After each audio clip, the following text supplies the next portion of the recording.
Have you ever wondered how you can start playing a video and activate like photo slides on your iPhone?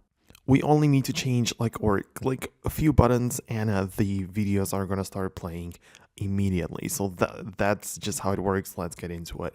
So you need to open up the Photos app on your iPhone, and in there you need to locate any album which you have created. If you don't have one, just move over to the albums section and create one by adding as many photos in there as you wish.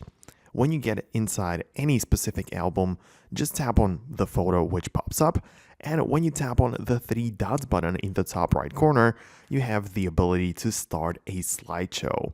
And slideshow will play and present all of the photos inside of your specific album. Another possibility is to locate the Memories tab, which should be somewhere inside of the Photos app, likely when you scroll down a bit towards the bottom.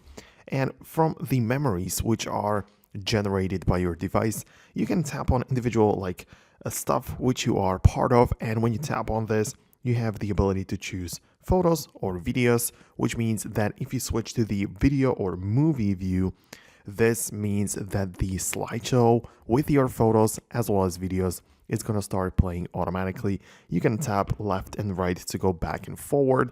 You can also just scrub through the timeline at the bottom if you wish. So there are some controls, and this is nice because it's created automatically based on certain occasion, location, or even people that are showing up inside of the videos.